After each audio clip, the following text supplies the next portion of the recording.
आइए चलिए अब हम देखते हैं कूलाम्स फोर्स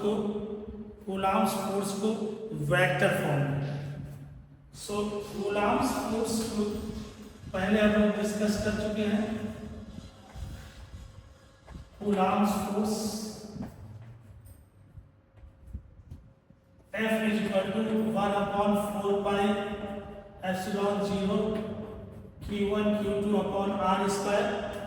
ये हम लोगों ने पहले डिस्कस कर लिया है और इसके डिस्कशन में मैं आगे बताना चाहूँगा ये स्केलर फॉर्म है।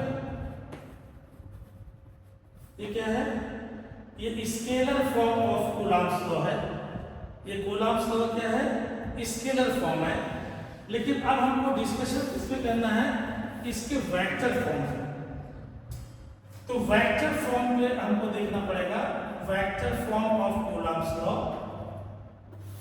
वेक्टर फॉर्म देखेंगे, ये देखिए यहां पर Q1 Q2 पहले जैसे चार्जेस लिखे हैं, Q1 Q2 चार्जेस है। और यहां पर एक चीज और हम लिख दे रहे हैं Q1 Q2 is greater than 0। मतलब Q1 Q2 ग्रेटर देन 0 का मतलब क्या हुआ? या दोनों चार्ज पॉजिटिव है या दोनों नेगेटिव है। मतलब ये कौन सा फोर्स लगेगा? कौन सा फोर्स लगने वाला है? रिपल्सिव फोर्स लगने वाला है, क्योंकि या तो पॉजिटिव है या तो दोनों चार्ज नेगेटिव है। आगे देखिए यहाँ पर जैसे Q1 Q2 हमने लिया Q1 Q2 ग्रेटर देन 0, मतलब या तो दोनों पॉजिटिव है या तो दोनों नेगेटिव है। तो फोर्स लगेगा इस तरफ, देखिए एक इधर आया फोर्स बाहर की तरफ और एक इस तरफ फोर्स जाएगा। तो जो फोर्स यहां पर आएगा उसको लिखेंगे F12, मतलब Q2 की वजह से Q1 पे फोर्स, और यहां पर लिखेंगे F21, ये पहले की वजह से Q1 की वजह से Q2 पे फोर्स। यहां पर हम एक चीज और शो करेंगे, ये होगा R12 cap unit vectors from Q1 to Q2। यहां से करेंगे unit vector from Q2 to Q1 R21 cap. ये आप देखिए अच्छे से, यहां पर हमने पहले कह दिया कि रिपल्सिव फोर्स के लिए मैं बता रहा हूं Q1 Q2 ग्रेटर देन 0, या तो दोनों चार्ज कैसे हैं? पॉजिटिव है, या दोनों चार्ज कैसे हैं? नेगेटिव है। तो रिपल्सिव फोर्स लगेगा, मतलब फोर्स बाहर की तरफ जाएगा। जब फोर्स बाहर की तरफ जाएगा तो एक फोर्स देखिए इस तरफ गया, ये बाहर की तरफ, एक फोर्स यहां पर गया, ये बाहर की तरफ, रिपल्सिव फोर्स। तो अब इसी के हिसाब से जो आपने यहां पर स्केलर फॉर्म लिखा है, इसका वेक्टर फॉर्म लिखना चाहिए। क्या लिखना चाहिए? Vector form. तो जब Q2 के वजह से Q1 पे force on Q1 due to Q2, force on Q1 due to Q2, तो फोर्स देखिए ऐसे जा रहा है इधर की तरफ, ये बात, ये फोर्स। तो क्या लिखेंगे इसको? F12 1/4 pi epsilon 0 Q1 Q2 upon, अब Q1 Q2 अपॉन आपको लिखना है कि क्या लेंगे इसमें? अपॉन R स्क्वायर जो आप लिखते रहे हैं, और ये यूनिट जो आप इसकी वजह से आप इस तरफ के ले रहे, देखिए Q2 की वजह से Q1 पे फोर्स निकाल रहे हैं, ये देखिए इस तरफ आएगा, तो ये कितना हो जाएगा? R21, ये वाला देखिए, ये वाला इधर चलेगा, तो R21 कैप क्या हो जाएगा? R21 cap. तो ये हमने लिख दिया। उसके बाद फिर दूसरी तरीके से देखिए, force because of Q1 on Q2, force because of Q1 on Q2, इसका उल्टा लिखना पड़ेगा। कैसे लिखेंगे? Force on Q2 due to Q1, force on Q2 due to Q1। तो इस तरफ जाएगा, देखिए ये वाला फोर्स लेना पड़ेगा, ऐसे लगेगा रिपल्सिव फोर्स। तो इसको आप क्या लिखेंगे, F21 is equal to 1/4 pi epsilon 0 Q1 Q2 upon R square. अब देखिए इधर से जब इधर जाएंगे तो ये वाला यूनिट वेक्टर काम करेगा, ये वाला। तो क्या हो जाएगा, R कैप 1 2। देखिए यहाँ unit vector R cap 21 R cap 1 2 दोनों अपोजिट है। दोनों कैसे हैं, अपोजिट है। तो यहाँ क्या लिख सकते हैं बताइए, R12 vector is equal to minus R21 vector. Since ये होगा R12 vector is equal to minus R21 vector. तो यहाँ रिप्लेस कर सकते हैं।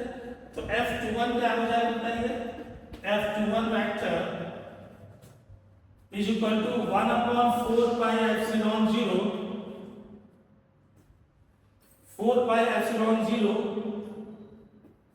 Q1 Q2 upon R square R21 cap.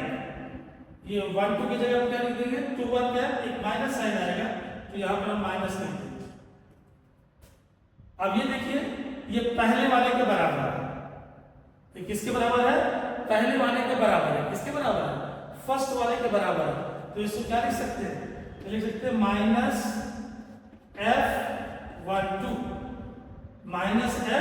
F12 सो F ये इसके क्या है बताइए, ये वाला ये 21 है और यहाँ पर कितना हो गया, यहाँ पे माइनस F21 बराबर कितना हो गया, F21 वेक्टर माइनस F12। इसका मतलब ये न्यूटन्स थर्ड लॉ को फॉलो करता है। It follows Newton's third law, equal and opposite direction में फोर्स। आइए इसका दूसरा पार्ट समझने की कोशिश करते हैं। वेक्टर फॉर्म का दूसरा पार्ट इसका समझने की कोशिश करते हैं, वो क्या है। वेक्टर फॉर्म में if Q1 Q2 is less than 0, Q1 Q2 is less than 0 means इसका मतलब यह हुआ कि या तो Q1 पॉजिटिव Q2 नेगेटिव है, या देखिए या तो ये पॉजिटिव है ये नेगेटिव है तब ये लेस देन 0 मिलेगा, या ये नेगेटिव ये पॉजिटिव है। इन दोनों कंडीशन में ये लेस देन 0 मिलेगा। कैसे मिलेगा, लेस देन 0 मिलेगा। अब ऐसे कंडीशन पे जब हम देखते हैं तो वेक्टर फॉर्म किस तरह से आएगा वो भी समझने की जरूरत है। यहाँ पर देखिए जैसे ये वाला हिस्सा है, हमने लिया था यहाँ Q1 चार्ज और Q2 चार्ज था, डिस्टेंस R था।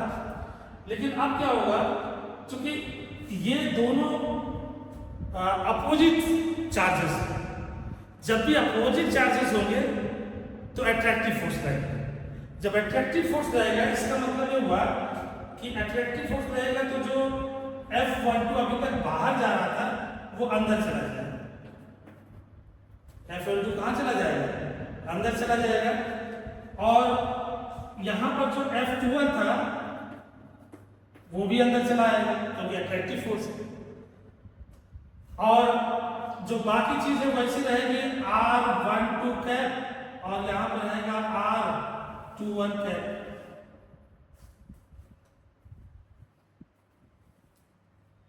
राइट, चलिए इसको आगे देख लेते हैं हम कैसे इसको लिखेंगे।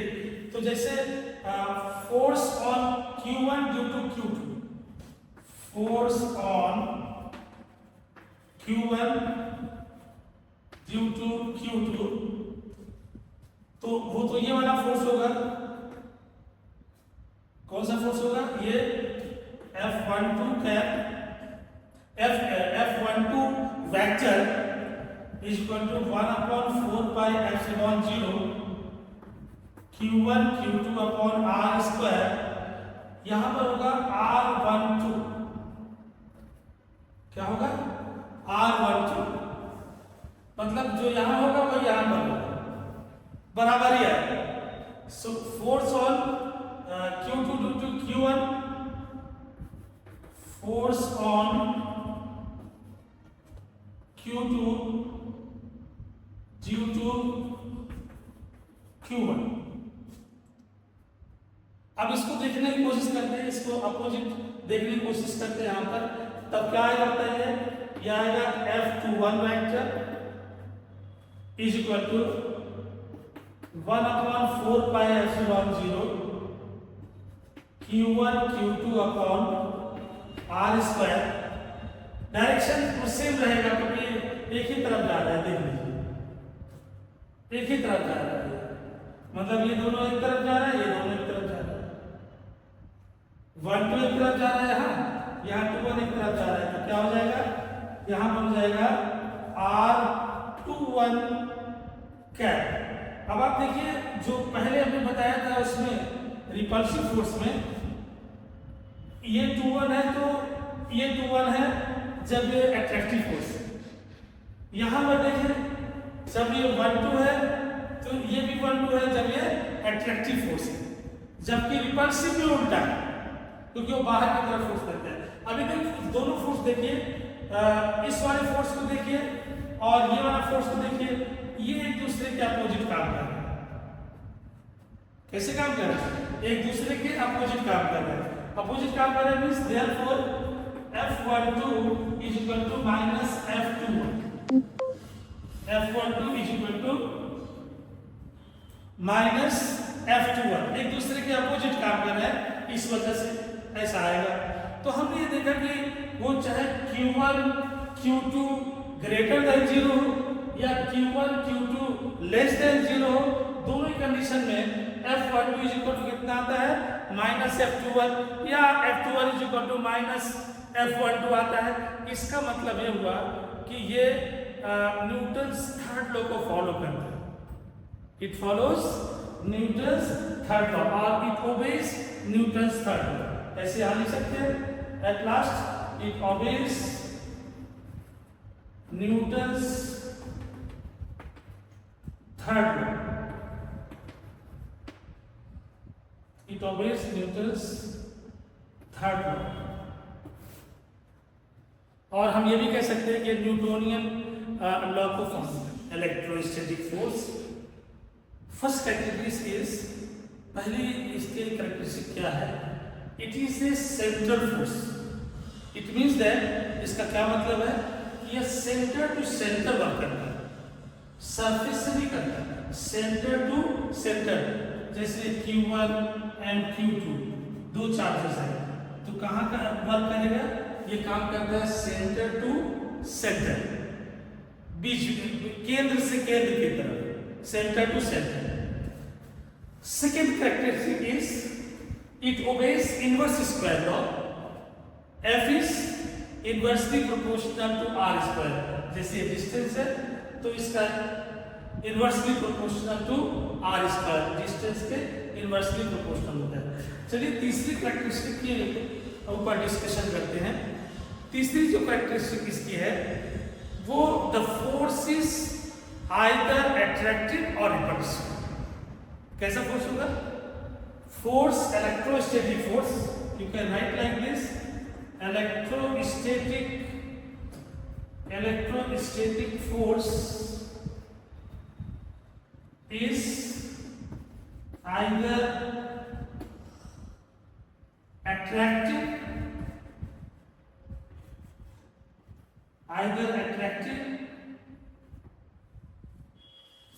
or repulsive, either attractive or repulsive.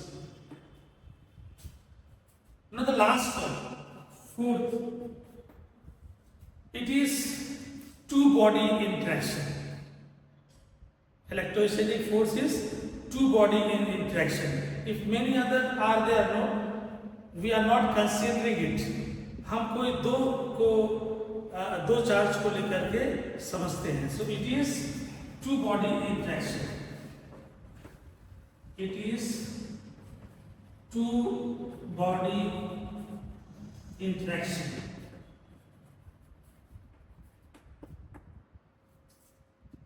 Two body interaction means this electrostatic force is two body interaction, दो चार्ज के बीच में हम इसको स्टडी करते हैं।